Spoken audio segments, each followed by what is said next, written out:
Assalamualaikum warahmatullahi wabarakatuh.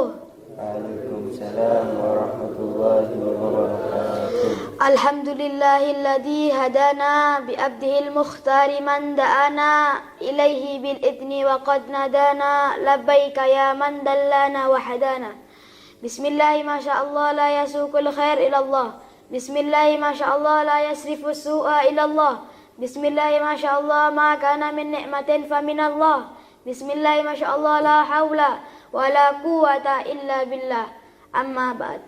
Hadirin yang kami muliakan, para habaib, para kiai, para sepuh bini sepuh, para tokoh masyarakat, wabil khusus guru kita bersama Amuna Kyai Haji Lutfi Basori, mata'anallahu bituli hayatihi syarifah. Semoga beliau lancarkan rezekinya oleh Allah Subhanahu wa taala dan dipanjangkan umurnya oleh Allah Subhanahu wa taala. Amin amin ya rabbal alamin. Yang pertama-tama kita bersyukur kepada Allah Subhanahu wa taala, yang mana Allah Subhanahu wa taala banyak mengasihi nikmat kepada kita. Maka waktu kita dikasih nikmat oleh Allah SWT, kita bersyukur kepada Allah SWT. Sebagaimana Allah SWT sudah menjamin di ayat Al-Quran yang berbunyi, La in syakartum la azidannakum, wa la in kafartum inna adabi lasyadid. La in syakartum la azidannakum. Barang siapa yang bersyukur kepada Allah SWT, maka oleh Allah SWT kan ditambah nikmatnya. Wa la in kafartum, dan kalau kalian tidak bersyukur kepada Allah SWT, inna adabi lasyadid, sungguh adab Allah sangat pedih. Maka dari itu jangan sampai kita tidak bersyukur kepada Allah Subhanahu wa taala. Dan Allah Subhanahu wa taala juga pernah berfirman, wa sayajzillahu syakirin. Kalau kita bersyukur kepada Allah Subhanahu wa taala kan ditambah nikmatnya. Yakni ditambah apa? Kebaikan, kenikmatan. Insyaallah berkat kita bersyukur terus kepada Allah Subhanahu wa taala, nanti di hari kiamat kita diberi rahmatnya. Amin amin ya rabbal alamin. Kedua kalinya salat serta salam kita haturkan kepada Nabi besar kita, suri taulatan kita, pimpinan kita, yakni Nabi Muhammad sallallahu alaihi wasallam. Biqaulina Allahumma shalli ala Muhammad. Insyaallah berkat kita bersolawat kepada Nabi Muhammad sallallahu alaihi wasallam, nanti di hari kiamat kita diberi syafaatnya. Sebagaimana Nabi Muhammad SAW pernah bersabda, Inna awlan nasi biyaumil kiamat aktsaruhum alayya salatan. Sesungguhnya nanti di hari kiamat, orang yang paling dekat denganku ialah orang yang sering bersolawat kepadaku. Jadi kalau kita ingin dekat dengan Nabi Muhammad SAW, yakni caranya dengan bersolawat. Dan kalau kita bersolawat satu kali, kita sudah mendapatkan 10 pahala, mendapatkan 10 rahmatnya Allah Subhanahu wa taala, menghilangkan 10 dosa kecil. Nah, jadi insya Allah berkat kita sering terus bersolawat kepada Nabi Muhammad SAW, nanti kelak di hari kiamat kita diberi syafaatnya. Ma'asyiral muslimin rahimakumullah. Alhamdulillah kita menjadi umatnya Nabi Muhammad SAW. Maka sepatutnya kita ini mencintai beliau, karena beliau itu sangat cinta kepada kita. Yang mana beliau waktu beliau sakaratul maut itu beliau minta kepada Allah, ya Allah, kurangilah rasa sakit sakaratul maut umatku. Itu saking cintanya beliau kepada kita. Maka kita ini harus membalas cinta. Gimana sih caranya kita membalas cintanya beliau? Yakni dengan mengajari anak-anak kita untuk mencintai beliau, untuk mencintai Ahlul Bait. Sebagaimana Nabi Muhammad SAW pernah bersabda, Adibu auladakum ala thalathi khisalin, hubbi nabiyikum wa hubbi ahli baiti wa qiraatil Qur'an. Ajarilah anak-anakmu ini dalam 3 perkara ini. Yang pertama, yakni apa? Mencintai Nabi Muhammad SAW. Yang kedua, mencintai Ahlul Bait. Yang ketiga, mengajari Al-Quran kepada anak-anak kita. Kalau kita betul-betul cinta kepada Nabi Muhammad SAW, kita mengajari 3 perkara ini kepada anak-anak kita. Dan kalau kita cinta kepada Nabi Muhammad SAW, nanti di hari kiamat kita akan dikumpulkan bersama beliau. Sebagaimana beliau pernah bersabda, Al-mar'u ma'a man ahab. Seorang akan dikumpulkan bersama orang yang dicintainya. Jadi kalau kita cinta dengan Nabi Muhammad SAW, nanti di hari kiamat kita akan dikumpulkan dengan beliau. Jangan sampai kita salah mencintai orang lain. Yang wajib kita cintai ialah Nabi Muhammad SAW.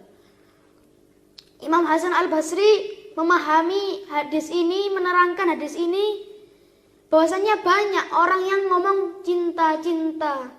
Terus dengan modal cinta kita bisa dekat dengan Nabi Muhammad SAW. Asalnya bukan. Orang yang cinta beneran kepada Nabi Muhammad SAW, yakni orang yang menghidupkan sunnah beliau. Jadi kalau kita ngomong cinta tapi kita tidak menjalankan sunnah beliau, berarti kita tidak betul-betul cinta. Sebagaimana Nabi Muhammad SAW pernah bersabda, "Man ahya sunnati faqad ahabbani." Barang siapa yang menjalankan sunnahku, sungguh dia cinta kepadaku. Jadi kalau kita ngomong cinta-cinta tapi kita tidak menjalankan sunnah beliau, berarti itu cinta palsu. Intinya, ma'asyiral muslimin rahimakumullah, insya Allah berkat kita cinta dengan Nabi Muhammad SAW, cinta dengan Ahlul Bait, cinta dengan keluarga-keluarga beliau, kita mendapat syafaat nanti di hari kiamat. Amin amin ya rabbal alamin. Mungkin ini saja yang bisa saya sampaikan. Ada kurang lebihnya mohon maaf sebesar-besarnya. Hadza minni wa afu minkum. Tsumma assalamualaikum warahmatullahi wabarakatuh.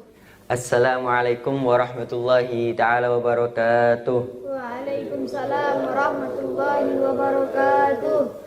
Langsung saja saya akan melanjutkan prolog dari rekan saya tentang mencintai Nabi Muhammad SAW.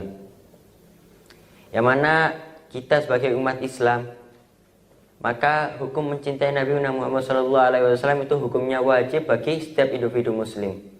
Bagi mereka yang sudah berakal sehat, bagi mereka yang sudah mukallaf, sudah baligh, maka mereka wajib mencintai Nabi Muhammad SAW.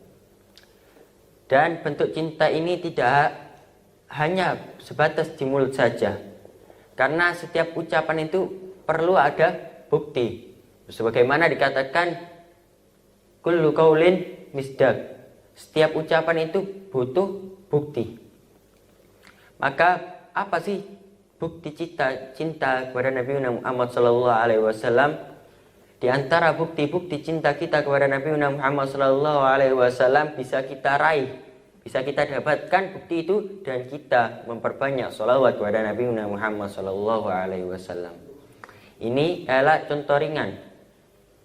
Lalu apa selain memperbanyak sholawat kepada Nabi Muhammad SAW? Yang kedua ialah berdakwah sesuai dengan dakwah Nabi Muhammad SAW. Menyampaikan agama Islam, mengajak orang-orang untuk mengikuti Nabi Muhammad SAW. Maka kalau misalnya kita telah melakukan hal-hal seperti ini, hal-hal yang menunjukkan kalau kita cinta kepada Nabi Muhammad SAW, maka ucapan cinta kita kepada Nabi Muhammad SAW tidak hanya sekadar di lisan, tapi kita juga sudah membuktikannya secara pekerjaan. Maka ini yang dinamakan cinta kepada Nabi Muhammad SAW. Di zaman dahulu, para sahabat sangatlah mencintai Nabi Muhammad SAW. Contoh ringan, Sayyidina Ali. Sayyidina Ali ketika Nabi Muhammad SAW mau hijrah ke kota Madinah. Padahal dikala itu ketika malam, Sayyidina Ali ini tidurnya bersama Nabi Muhammad SAW, satu ruangan. Lalu Sayyidina Ali ini diperintahkan oleh Nabi Muhammad SAW untuk tidur di tempatnya Nabi Muhammad SAW. Dan di depan rumah Nabi Muhammad SAW sudah banyak orang kafir Quraisy yang menunggu Nabi Muhammad. Untuk apa? Untuk membunuh Nabi Muhammad. Mau dibunuh Nabi Muhammad ini. Tapi ketika Sayyidina Ali diperintahkan untuk tidur di ranjangnya, tidur di tempat tidurnya Nabi Muhammad, maka Sayyidina Ali tidak mengatakan seperti, maka Sayyidina Ali tidak menolak dengan kata-kata apapun. Sayyidina Ali langsung menyetujui permintaan Nabi Muhammad sallallahu alaihi wasallam. Sampai ketika Nabi Muhammad sallallahu alaihi wasallam keluar rumah, singkat ceritanya para kafir Quraisy ini kan tertidur. Oleh Allah Subhanahu wa taala dibuat tertidur. Setelah Nabi Muhammad sallallahu alaihi wasallam berangkat bersama Sayyidina Abu Bakar ke kota Madinah, saat pagi hari ini ketika terbangun mereka para kafir Quraisy mendobrak pintu Nabi Muhammad sallallahu alaihi wasallam. Ketika didobrak, didatangi tempat tidurnya Nabi Muhammad ini, dihunuskan pedang. Ketika dibuka selimutnya, dilihat di sana ada Sayyidina Ali. Ini bukti cinta kepada Nabi Muhammad SAW. Rela mati, rela berkorban, meskipun pada akhirnya Sayyidina Ali tidak dibunuh oleh kafir Quraisy. Maka inilah bukti cinta, tidak hanya sekedar di lisan, tapi meskipun diperintahkan sesuatu yang berbahaya oleh Nabi Muhammad SAW, karena berkat cintanya Sayyidina Ali kepada Nabi Muhammad SAW, maka Sayyidina Ali menirunya. Lalu kita sebagai umatnya yang dicintai oleh Nabi Muhammad SAW, di mana Nabi Muhammad SAW banyak sekali bukti cintanya kepada kita. Di mana setiap sholat Nabi Muhammad SAW membacakan doa kepada kita. Sebagaimana hal ini telah diceritakan di dalam hadis yang diriwayatkan oleh Sayyidatuna Aisyah radhiyallahu anha dalam kitab Sahih Bukhari, di mana pada suatu hari Sayyidatuna Aisyah ini duduk bersama Nabi Muhammad SAW.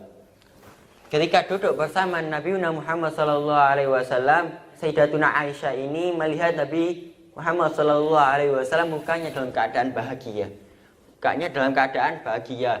Lalu Sayyidatuna Aisyah ini mengatakan, "Ya Rasulullah, berdoalah untukku." Lalu Nabi Muhammad SAW berdoa yang artinya, "Ya Allah, ampunilah dosa-dosa Aisyah dari apa yang telah terjadi di masa lampau dan apa yang telah terdatang." Lalu melihat doa Nabi SAW ini, lalu Sayyidatuna Aisyah ini senyum, kegirangan, sampai Sayyidatuna Aisyah ini meletakkan kepalanya di paha Nabi Muhammad SAW. Sayyidatuna Aisyah senang mendengar doa Nabi Muhammad SAW. Lalu Nabi Muhammad SAW bertanya, "Wahai Aisyah, ada apa dengan kamu? Apakah kamu senang dengan doaku sebarusan ini?" Lalu Sayyidatuna Aisyah mengatakan, "Ya Rasulullah, bagaimana aku tidak senang? Engkau mendoakanku." Lalu Rasul SAW menjawab, "Wahai Aisyah, ketahuilah, ini doa untuk umatku di setiap sholatku." Hadirin rahimakumullah, ini bukti cinta kita kepada Nabi Muhammad SAW. Sayyidatuna Aisyah perlu meminta kepada Nabi Muhammad SAW untuk didoakan.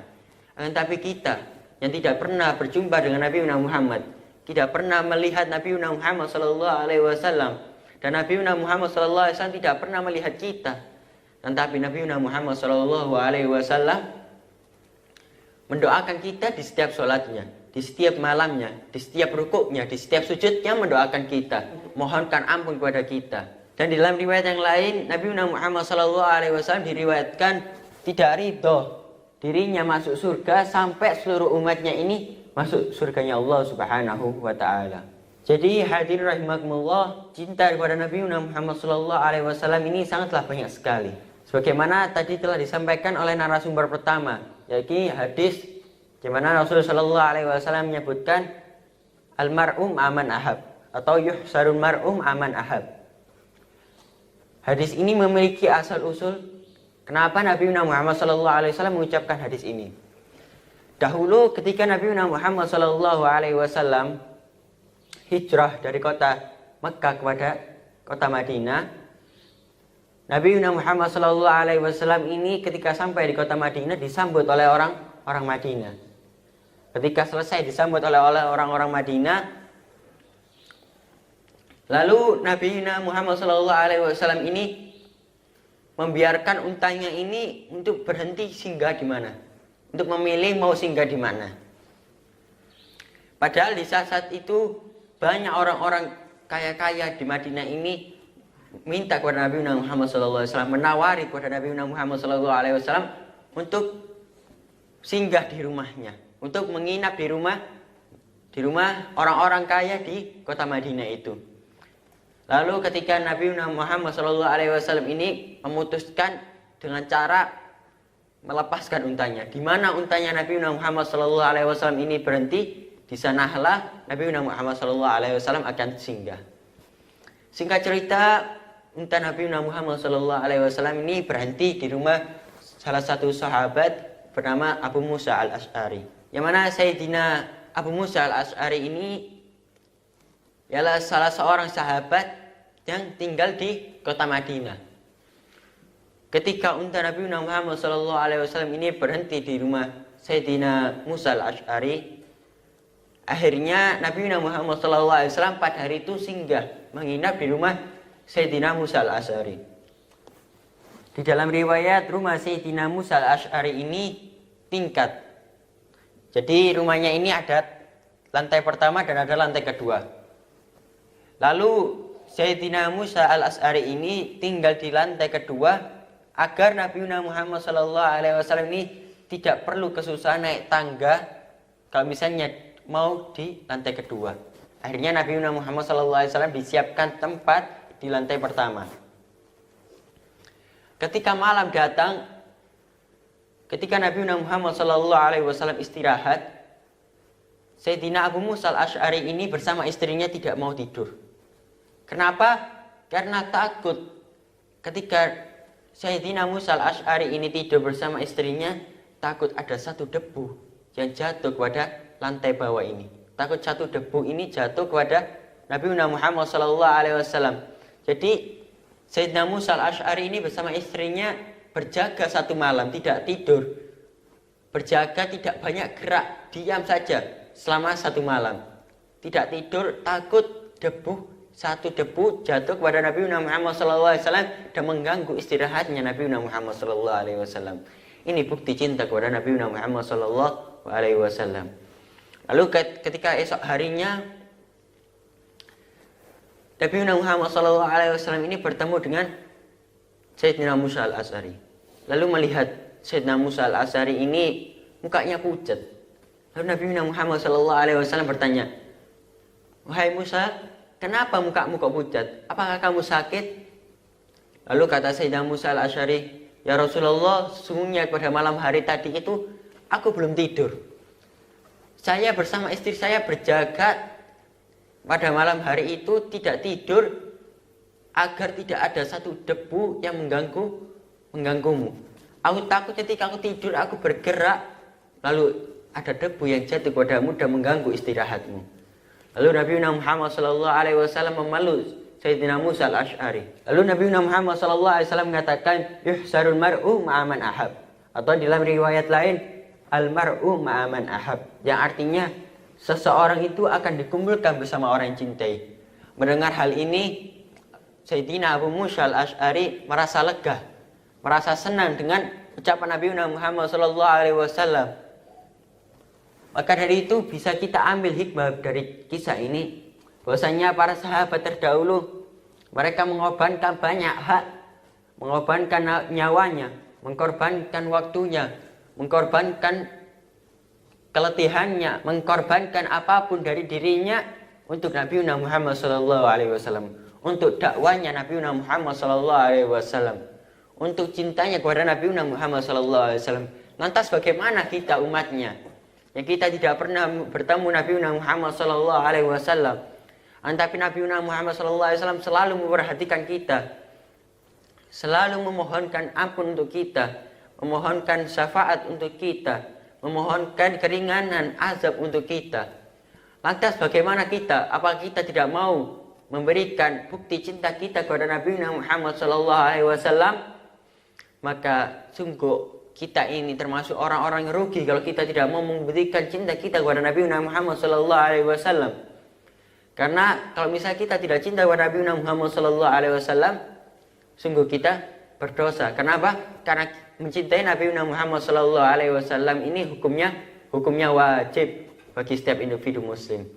Hadirin rahimakumullah, mungkin hanya ini yang bisa saya sampaikan. Ada kurang lebihnya saya mohon maaf yang sebesar-besarnya. Hada ma'akulu lakum wa alfu minkum. Summa salamu alaikum warahmatullahi ta'ala wabarakatuh.